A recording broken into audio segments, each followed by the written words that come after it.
I Can't Cope Insiders, Project Thor has ramped up a gear. Not just one gear, the accelerator is on Project Thor. This is a huge problem because what we are seeing now is the mainstream media come on board, just like they did for the Jordan tour, just like they did when Harry came back to the UK in September last year. There's a very specific playbook being run here, and once you see it, you can't unsee it. It doesn't start by flipping every major outlet at once. That's not how this game works. The strategy starts small. Softer publications, smaller magazines, the ones easiest to win over and least likely to ask hard questions. Get 4 of those running friendly stories, and suddenly the bigger outlets start paying attention. Not because the story is true, but because they don't want to miss out on access. That's the trap. If Heat magazine is getting exclusive quotes and approved content, the Daily Express wants in too. And the price of getting in? Running the same friendly coverage. One outlet gets access, another follows, and before long, the whole ecosystem gets pulled along. Not all at once, but piece by piece. That's exactly the lens you need when reading the Heat magazine piece. It reads like a press release because it basically is one. Language about the couple believing the tide is turning, confidence levels after the Australia trip, and a blueprint being created that will impress the royals. A real journalist working independently doesn't land on those phrases. A communications professional crafting a narrative does. The source quotes make it even clearer. Harry, pushing to be accepted back into the royal family on a part-time basis. Him, believing the institution needs him and Meghan flying the flag. Him, being ready to sit down with his father.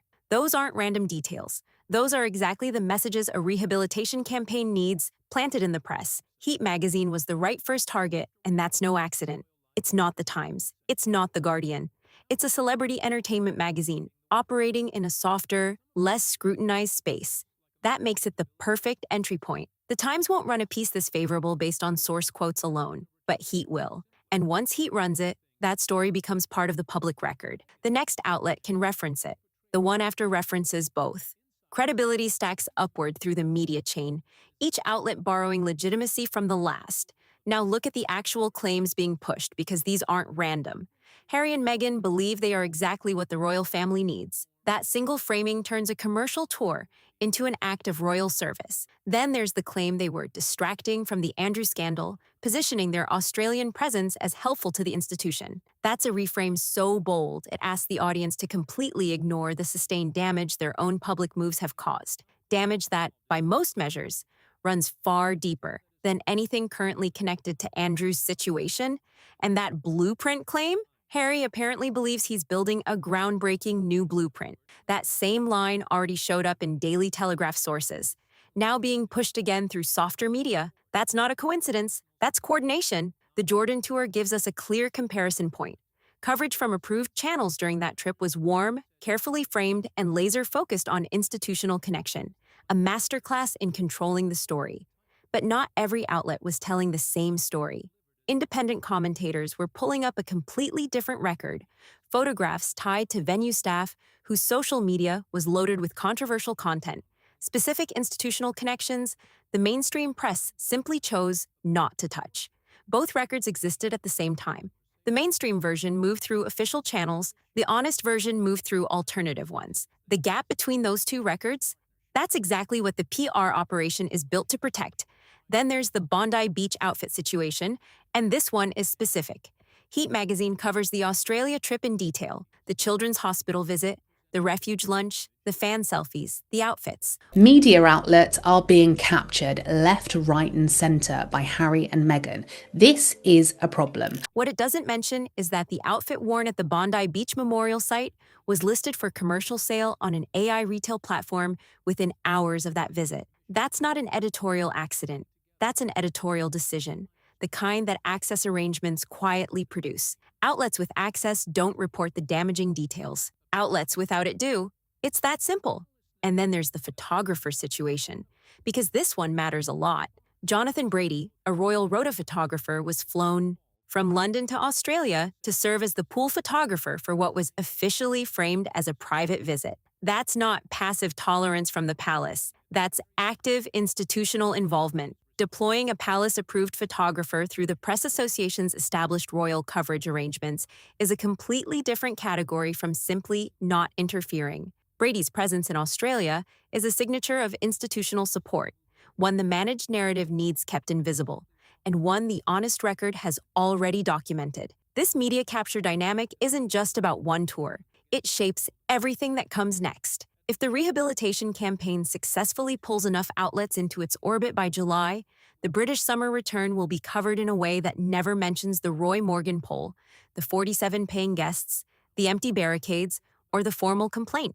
Instead, coverage will reference the Australia blueprint, the charitable engagements, and the warm public reception that approved photographers captured. The gap between that version and the honest record kept by independent voices, the exact same gap that's existed since Jordan. The insider PR perspective cuts right to the heart of it. You can spot the capture because the articles read like press releases. They carry the specific language a communications professional wants in print. They leave out exactly what a communications professional wants left out. Harry and Meghan's team, I think, are working with the palace and working with the UK media outlets, because Heat magazine have written what really reads to me like a press release. It's utterly ridiculous. It could be People magazine. Sources are described vaguely, insiders or sources close to the couple, who, in reality, are the PR team itself or spokespeople briefed to deliver pre-approved messages. Reading coverage with that lens, paying attention to what's missing just as much as what's included,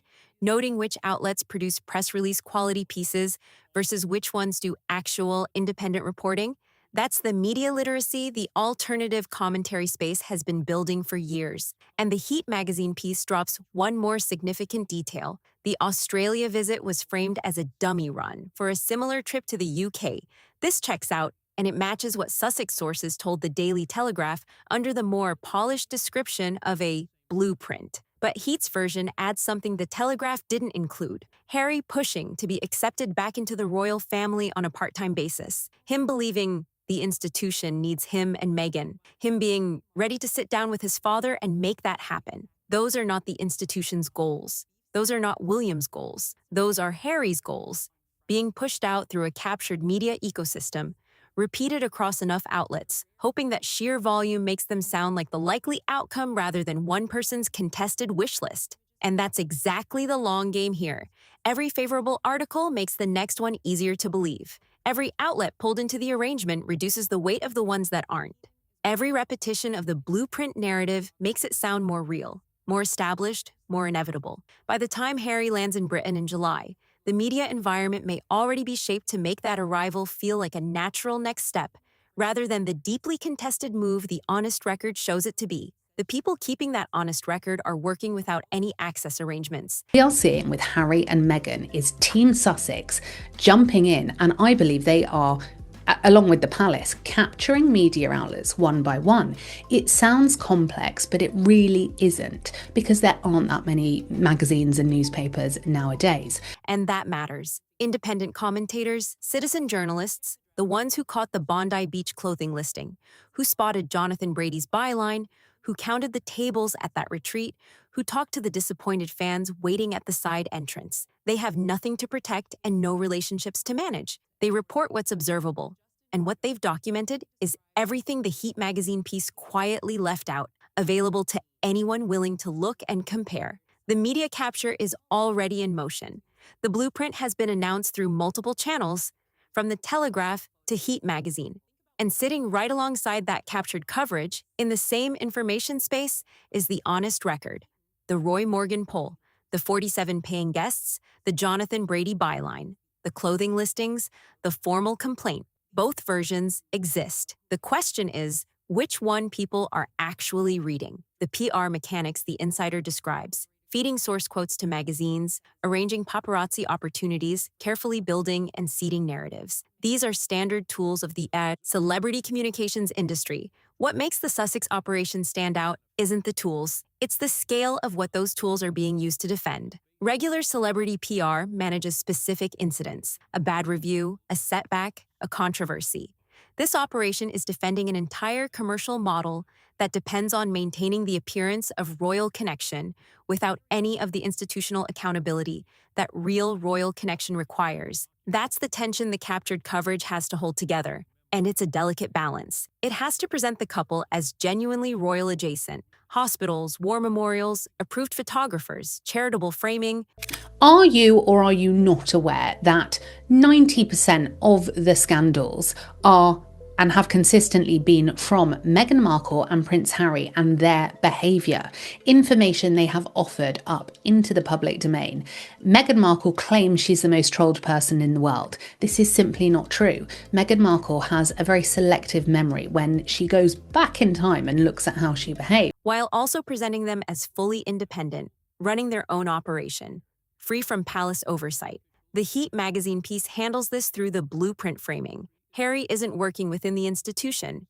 He's creating something new that will impress the royals. The commercial operation gets positioned as an innovative offer, rather than a breach of the Sandringham agreements. But the Roy Morgan polling data cuts straight through that framing. If the Australian public was genuinely embracing what Harry and Meghan were building, the numbers would show it. Instead, 81% said the tour had not improved their opinion. That's not a mixed reception. That's a verdict. The Australian public saw the offer the tour was making and said no. The blueprint Harry is so confident about was tested on a real population, and that population wasn't buying it. 81% said their opinion hadn't improved. That's not a rough patch, that's a clear rejection. And that number is nowhere in the Heat magazine piece, because including it would force the publication to admit that the glowing source quotes it's running are directly contradicted by the most comprehensive, independent measurement of public response available. The British summer operation is going to hit an even harder wall. The British public has been following this story for 6 years. The Oprah interview, the Netflix documentary, Spare, the staff allegations, the Kate lawsuit, the Daily Mail proceedings, the Charlotte Griffith messages. That's a lot of accumulated history. The low-hanging fruit strategy works best when an audience starts from a neutral position. And the narrative that everyone else sees in the mainstream is so different from what we'll see. You will, I'm sure, follow many brilliant YouTubers and commentators on X, and you will see so many of them, from Meghan's Mole to the Raw Grift, Paula M. They're forensic when they are on Meghan and Harry's tail. The British audience is starting from somewhere considerably less neutral than Australia was back in 2018. Here's what's keeping the rehabilitation narrative alive, though. Institutional ambiguity, the royal website listing, the absence of any title removal, the Jonathan Brady deployment, the review process that hasn't produced a clear adverse finding. All of it creates just enough gray area for the captured media to work with. If the institution had clearly and publicly cut ties, no amount of Heat magazine coverage could manufacture the impression of royal support. It's the deliberately unclear signals, the rolling with the punches approach, that gives the managed narrative the oxygen it needs. William is a different story entirely. Charlotte Griffith's confirmation that William will not have Harry at his coronation is the kind of signal that managed coverage simply cannot neutralize. It's too specific, too credible, and too well-sourced. When a journalist with direct access to both camps confirms that William will exclude his brother from the coronation, the Heat magazine source quotes about Harry believing the institution needs him land with considerably less force. The PR operation has a ceiling, and William's documented position is it, so both records will exist side by side through the summer. The managed version and the honest version, sitting in the same information environment. The reader who checks the Heat magazine groundbreaking blueprint, quotes, and then looks up the Roy Morgan numbers, the one who reads about the Australian success and then counts the tables at the retreat, that's the reader who actually understands what's happening. The PR operation is betting that most people won't bother making that comparison. Now, the piece then goes on to talk about Meghan Markle's amazing outfits in Australia. They don't mention the fact Meghan Markle and Prince Harry were earning a commission on the outfits that they wore when they met survivors from the Bondi massacre. The alternative commentary space is betting that enough will. The summer will tell us who's right. The trajectory the insider describes, starting with Heat magazine, then building upward through the media hierarchy toward more credible outlets, maps exactly onto what played out across the Australian tour coverage. The softest outlets move first with the warmest takes. The Daily. Telegraph's blueprint piece, while more credible than Heat, still leaned heavily on sources close to the couple. The Guardian pieces amplifying Sussex complaints about the Daily Mail embargo breach were entirely source-dependent. Each piece, read alone, tells a story.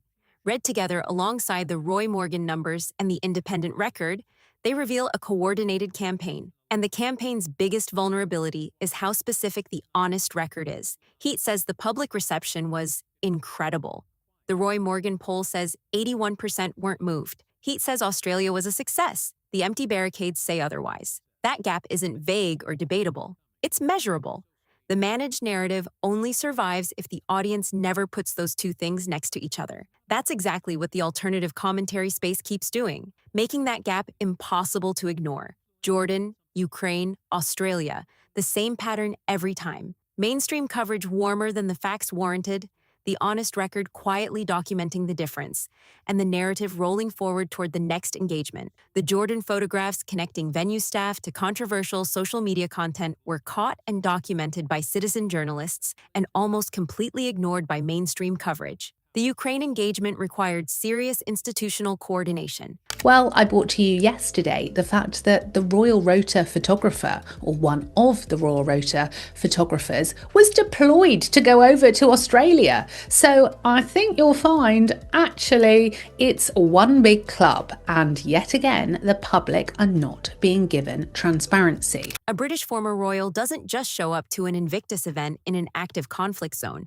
without significant governmental cooperation behind the scenes. Observers who understood how these visits actually get arranged noticed. The mainstream press didn't examine it in any way that would have exposed the institutional backing involved. That accumulation, each engagement generating warm mainstream coverage, each one simultaneously generating an honest alternative record, each one adding another layer to the rehabilitation sequence. That's what Project Thor actually describes. This isn't a single event or a one-off media push. It's a sustained, carefully sequenced operation, moving the needle on Harry's reintegration step by step across different locations and institutional contexts. Every stop served a specific purpose. Jordan delivered the WHO connection and international humanitarian framing. Ukraine provided the Invictus military adjacency. Australia brought in the Commonwealth Royal Tour playbook, complete with an approved palace photographer. And Britain is meant to deliver the domestic institutional adjacency that this entire sequence has been building toward from the start. The Heat magazine coverage of the Australian tour is just one piece of that larger sequence, and its job isn't to flip public opinion overnight. The Roy Morgan poll already confirms it didn't do that. Its actual function is to normalize the groundbreaking blueprint narrative at the soft celebrity media level, so that when harder news outlets pick up the same story as summer approaches, they can point to existing coverage as proof the narrative already has traction. The sequencing is everything. The capture is cumulative. Understanding the PR mechanics behind all of this, the low-hanging fruit strategy, the source code access arrangements, the paparazzi setups, the narrative curation, isn't some fringe conspiracy theory. It's a straightforward description of how the communications industry actually operates, coming from someone who worked inside it. The insider's most important contribution isn't revealing a secret operation. It's pointing out that this is a visible one, visible to anyone who knows what to look for. The articles that read like press releases because that's what they are. The source quotes that deliver exactly the messages the rehabilitation narrative needs, deliver those messages because they were crafted specifically to do so. The outlets that leave out the Bondi Beach clothing listing do so for a very simple reason, including it would cost them the access arrangement that got them the story in the first place. That's not shocking or unusual. That is the completely normal operating procedure of the celebrity communications industry, just applied to an unusually high-stakes subject. The Sussex PR operation isn't reinventing the wheel here. These are standard industry tools being applied to a very specific and very delicate problem, maintaining the appearance of royal connection while running a commercial operation that the institutional framework has explicitly prohibited. And not just prohibited quietly, the heir apparent himself has gone on record describing this kind of operation as extremely dangerous for the monarchy. That's not a minor footnote. That's the future king flagging a serious threat to the institution he's about to lead. And the managed media coverage is working overtime to make sure that framing never becomes the dominant narrative. So what exactly are those tools? Source quotes fed to receptive outlets. Paparazzi setups that look organic but aren't. Access arrangements that reward friendly coverage and quietly freeze out anyone who asks harder questions. Narrative curation that controls not just what gets said, but what gets left out. None of this is new. None of this is secret. It is the standard operating procedure of celebrity communications, used every single day across the entertainment industry. What makes this situation different is the scale of what's being defended and the institutional weight being borrowed to defend it. Because here's the thing, borrowing that institutional weight has a cost. Every hospital visit framed as royal service, every war memorial appearance backed by an approved palace photographer, every charitable engagement positioned as proof of genuine royal adjacency, all of it depends on the public not looking too closely at what's actually happening underneath the surface. The moment the audience starts comparing the managed narrative against the honest record, the gap becomes impossible to ignore, and that gap is specific and measurable. Heat magazine says the public reception in Australia was incredible. The Roy Morgan poll says 81% of Australians were not moved. Heat says the tour was a success. The empty barricades and the 47 paying guests at the retreat say otherwise. The blueprint is described as groundbreaking. The population it was first tested on largely rejected it. These are not matters of opinion or interpretation. They are concrete, documented data points sitting right alongside the managed coverage in the same information environment, available to anyone willing to look. That's precisely why the alternative commentary space matters so much right now. The citizen journalists who spotted the Bondi Beach clothing listing going live within hours of a memorial visit. The observers who identified Jonathan Brady's byline and understood exactly what his presence in Australia as a palace-approved photographer actually signaled. The commentators who counted the tables at the retreat, who interviewed disappointed fans at side entrances, who tracked the institutional coordination required for a British former royal to show up at an Invictus event in an active conflict zone. These people are working without access arrangements. They have no relationships to protect and no exclusives to lose. They describe what is observable, document what is verifiable, and publish what the access-dependent outlets quietly leave out. They are the mechanism through which the managed narrative becomes harder to land. Every honest data point surfaced by independent voices raises the cost of running the captured coverage. Every comparison made visible to a wider audience chips away at the operation's core requirement that most people never put the claim next to the evidence. And now, the summer is coming, and the intensity is about to go up significantly. The Heat magazine pieces are just the opening move. They will be followed by Daily Mail pieces, then progressively more credible outlets, each one referencing previous coverage as proof the narrative has traction, each one adding another layer of apparent legitimacy to a story that the Roy Morgan numbers and the honest record tell very differently. The British leg of this sequence is the one the entire operation has been building toward. Jordan provided the international humanitarian framing. Ukraine delivered the military adjacency through Invictus. Australia road-tested the Commonwealth Royal Tour playbook with full approved photographer support. Every engagement has been a building block, moving the needle on Harry's reintegration incrementally, geography by geography, institutional context by institutional context. Britain is the destination. Domestic institutional adjacency on home soil, in front of a British public that has 6 years of accumulated history with the story and a considerably less neutral starting point than Australia had in 2018. The media capture will have to work harder here than anywhere it has been deployed before.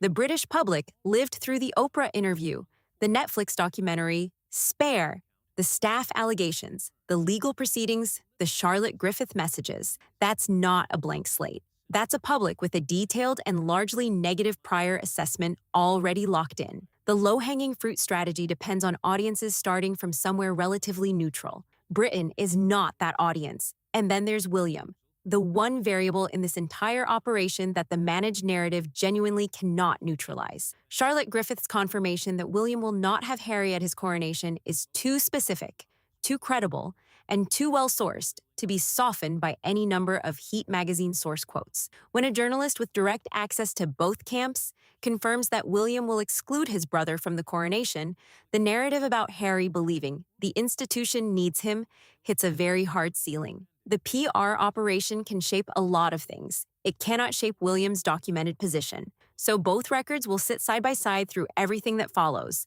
The managed version and the honest version, available in the same information environment, waiting for the audience to compare them. The PR operation is betting that most people won't. The alternative commentary space is betting that enough will. The summer will deliver the next data point. The honest record is unchanged and patient. The gap between the claim and the evidence is specific and measurable, and the media literacy to see it clearly is available to anyone willing to look. If this breakdown cut through the noise for you, hit that like button. It genuinely helps more people find this content. Subscribe so you don't miss what's coming next, because this story is only getting bigger as the summer approaches. Share this with someone who needs the full picture. Drop your thoughts in the comments. What do you think happens when the British leg of this sequence actually kicks off? See you in the next one.